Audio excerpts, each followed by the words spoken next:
사람은 삶이 힘들어지면 갑자기 생각이 많아지고 깊어집니다. 삶이란 무엇인가? 왜 내 인생은 이렇게 빡세고 고통스러운가? 나는 계속 이렇게 살아야 하나? 이렇게 사는 게 무슨 의미가 있지? 와 같은 매우 심오하면서도 철학적이며 실존적인 질문들을 스스로에게 하게 됩니다. 좋을 때는 이런 생각 거의 안 합니다. 그냥 그 순간을 즐기고 놀고 쉬는 것에 너무 바쁘기 때문에 그렇지만 일단 인생에 폭풍우가 불어닥치고 큰 사고가 나거나 삶의 기반이 흔들리기 시작하며 두려움이 엄습하고 나와 내 가족의 행복이 바닥부터 위협받고 무너지기 시작하면 거의 필연적으로 사람들 마음속에는 이런 고민들이 들어서게 됩니다. 붓다를 출가하게 만든 생각이자 붓다의 가르침 중 가장 첫 번째가 되는 진리가 바로 인생은 고다입니다. 즉 삶은 고통이라는 뜻입니다. 그리고 그 고통으로부터 벗어나는 방법을 찾다가 깨닫게 된 진리와 방법을 정리한 것이 바로 불교입니다. 사실 불교는 종교가 아닙니다. 종교라는 것이 성립이 되려면 신, 교리,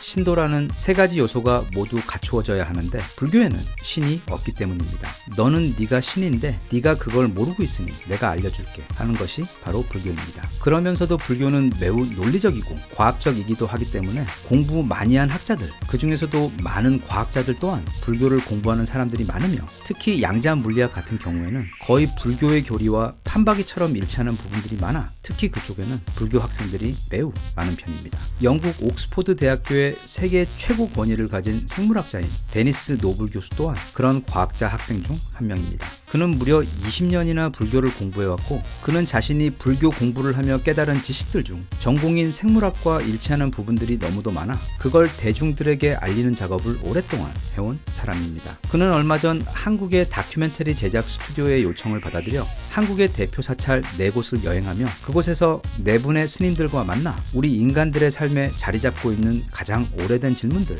4가지에 대해 깊은 대화를 나누었고 그 대화의 내용을 책으로 펴냈습니다. 노블 교수의 한국 사찰 여행 다큐멘터리 역시 곧 공개될 예정인데 일단 이 영상은 노블 교수와 스님들의 대화를 정리한 오래된 질문이라는 책에 대한 소개입니다. 노블 교수와 스님들이 함께 들여다본 그 4가지 질문은 첫째, 삶은 왜 괴로운가? 둘째, 나는 누구인가? 셋째, 마음을 어떻게 다스릴 것인가? 그리고 마지막 넷째, 어떻게 살아야 하는가?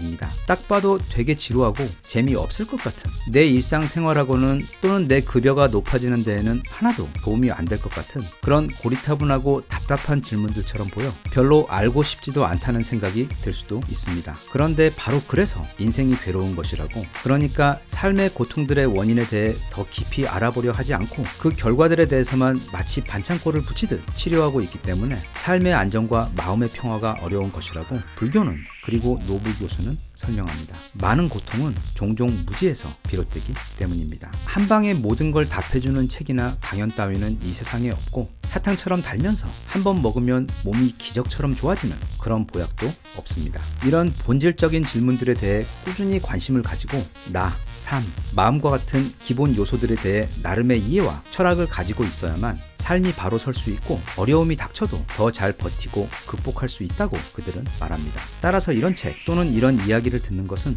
몸에 좋은 보약을 한 첩 먹는 것과도 같습니다. 그리고 한 가지 꼭 기억할 것이 이런 책을 읽는 것이나 불교를 공부하는 것 또는 매주 일요일마다 교회를 가는 것이든 그건 다 어떤 실용적인 이유 때문에 그렇게 하는 것입니다. 그냥 하는 건 없습니다. 예전에 알랭드 보통이 말한 것처럼 교회에 가 기도를 하는 사람이나 사창가를 가는 사람이나 하나는 고귀하고 다른 하나는 천박해 보일 수도 있지만 그들의 동기는 모두 똑같다고 말했습니다. 그게 자신의 삶을 좀 더 행복하게 또는 덜 고통스럽게 만들어줄 것이라고 믿고 있기 때문에 그런 선택을 하는 것이고 그저 사람에 따라 그 방법이 갈릴 뿐이라고 했습니다. 따라서 이런 책을 읽을 때에도 독자의 입장에서는 그 실용적인 이득을 찾아야만 합니다. 그런 게 없으면 그건 별로 가치가 없는 것입니다. 그냥 숭고한 종교 이야기니까 또는 옥스포드의 유명한 교수가 쓴 책이니까 무조건 유익하고 좋은 건 없습니다. 그런 면에서 이 책은 꽤 가치가 높은 책입니다. 과학자의 눈으로 본 불교에 대한 실용적인 철학에 대해 매우 알기 쉬운 언어로 풀어 설명해주고 있는 것도 좋은데 책에서 다루고 있는 주제들 또한 너무 거대해서 또는 너무 심오해서 우리들 실생활과는 동떨어진 그런 것들이 아닌 현대인이라면 누구라도 거의 매일같이 겪고 있을 만한 문제들을 다루고 있어 유익합니다.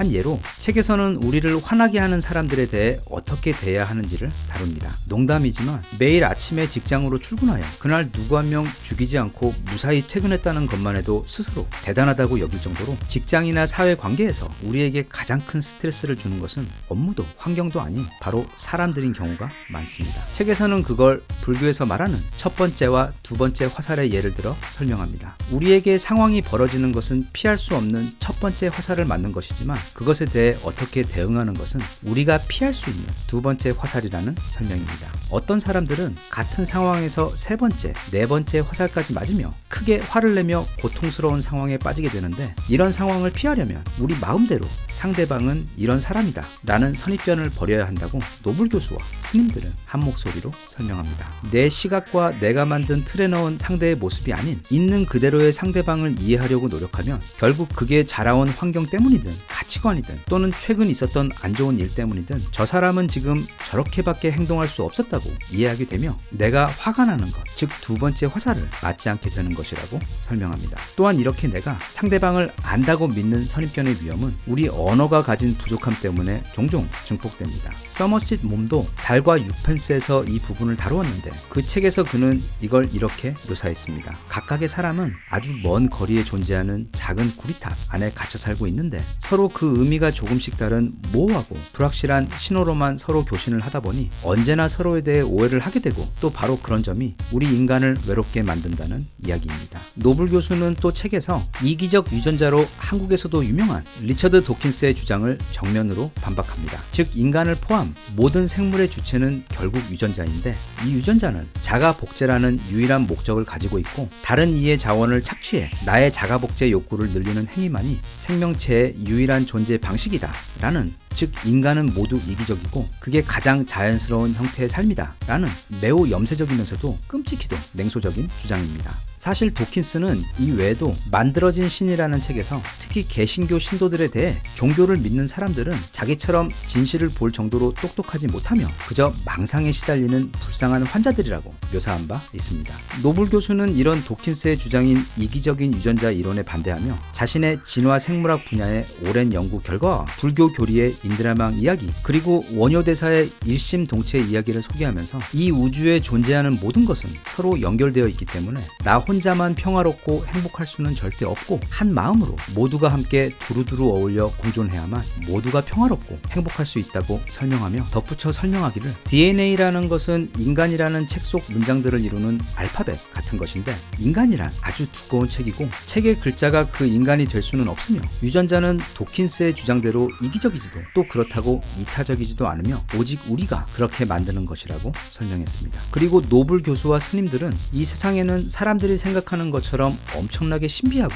환상적인 깨달음 같은 것은 없으며 일상을 살아가며 나와 내 주변을 이루는 존재들에 대해 조금 더 깊이 느끼고 이해하며 매일 조금씩 나와 주변 모두가 같이 행복해질 수 있는 방향으로 나아지는 것이 진정한 방법이며 또 그래서 삶에서 어려운 일이 있을 때마다 우선은 내 눈앞에 있는 일상들, 그러니까 너무 멀리 있거나 너무 높은 곳에 있어 지금 나로서는 어떻게 할 수 없는 것들 말고 내가 당장 바꿀 수 있는 나와 내 삶의 작은 부분들에 대해 더 정성껏 관심을 기울이고 필요한 변화를 일으키는 게 삶의 지혜라고 제안하고 있습니다. 그게 불교든 과학이든 또는 기독교 아니면 주말 자전거 동호회든 간에 자신의 삶의 행복과 기쁨을 가져다줄 방법들에 대해서는 늘 끊임없이 찾고 공부해야 합니다. 안 그러면 아무도 나를 위해 그렇게 해주지 않을 것이기 때문이며 바른 지식을 찾아 아는 것은 올바른 방향으로 행동하는 첫 걸음이기 때문이고 또 각각의 사람은 모두 다르기 때문에 더 나은 삶을 위한 그 해결책과 방법 또한 모두가 다 각각 다르기 때문입니다. 그리고 무엇보다 절대 한 번 지나간 과거에 대해서는 어리석게 그걸 붙잡고 이불킥하며 두 번, 세 번 고통받는 실수를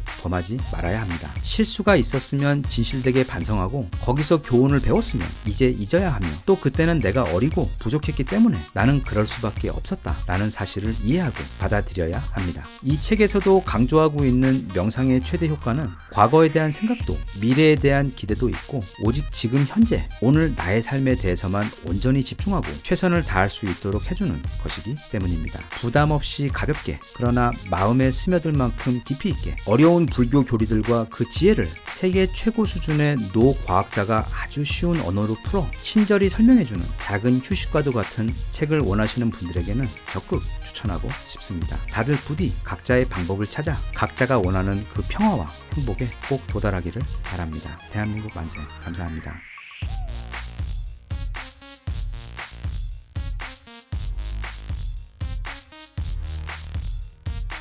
Sun up, sun down.